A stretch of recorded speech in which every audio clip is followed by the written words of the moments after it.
Oh, hello, and welcome to my home. I prepared a fire for your company. Take a seat where you feel fit, but don't forget to grab a drink. As you know, I brought you here to tell you a story, but for this one, we have to go back. This is actually very emotional for me, as it is the first time I shed real man tears. I was 7 years old, and I was playing Sonic Adventure DX Director's Cut. This game hosts a plethora of playable characters, but today I'm going to be telling you the story of an evil robot. Both as a young lad and a grown man, I loved me my robots. Growing up watching Gundam, Zoids, and watching the Zord fights on Power Rangers absolutely solidified my passion for robots. So imagine my excitement when I got to the point in Sonic Adventure to play as a robot. We joined Sonic and friends as they worked together to stop Eggman from releasing a god on the people of the Earth. But we're not here to talk about that. I'm here to tell you a simple yet melancholy story about a robot named E102 Gamma. Excellent! All systems, full power!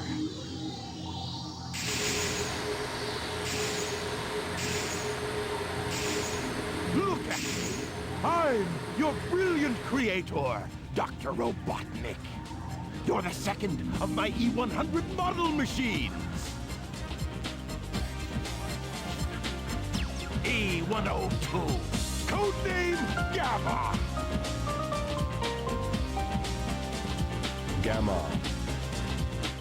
Gamma is an E100 series badnik. Seconds into his activation, he is told to obey Eggman, and he must go through trials to be part of the Eggman Empire. First, he has to defeat his older brother, E101. Just call him Beta. Eggman then pits Gamma against his brothers E103 through E105 to find a special frog. I'm not going to get into that right now.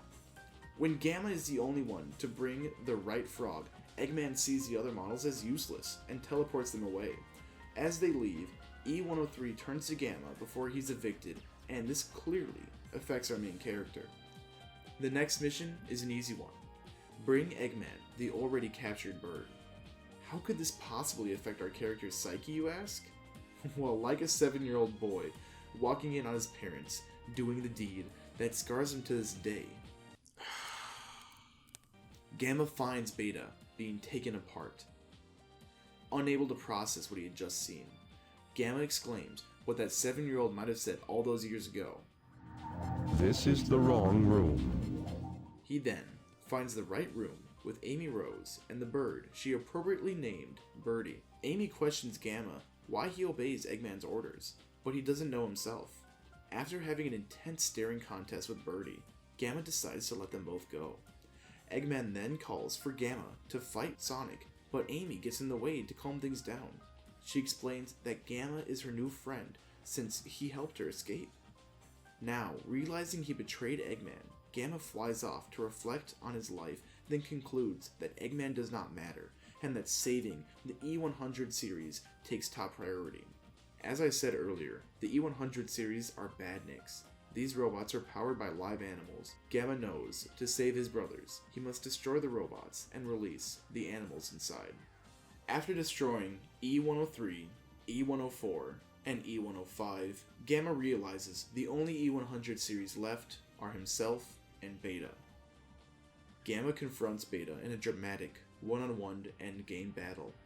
Gamma bests Beta for the last time, but he manages to get in one dirty hit before his destruction.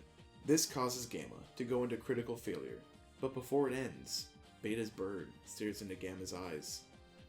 This gives him a glimpse into the past. Birdie and the bird inside of Beta are its family, and Gamma has no choice but to save himself. The music cuts, and...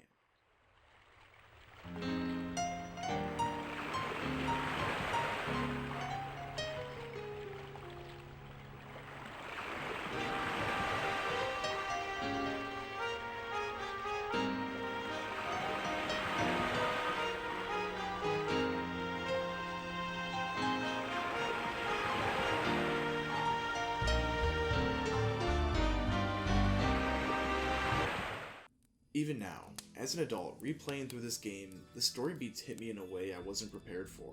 Watching Gamma go from an evil robot to a caring brother was surprising for a children's game, let alone a Sonic game.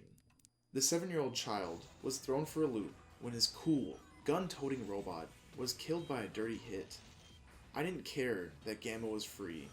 All I cared about was my dead robot. As the credits rolled and tears welled up in my eyes, and one big ugly cry began, I left my room in search for my mom. She was very confused on why I was crying and asked what had happened, but she couldn't have made a worse decision. I shared with her the story I just told you, but over 45 minutes with crying hiccups.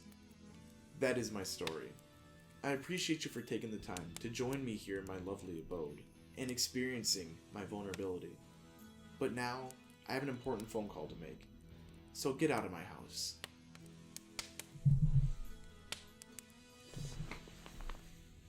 Hey Mom, yeah, you remember which game made me cry when I was 7?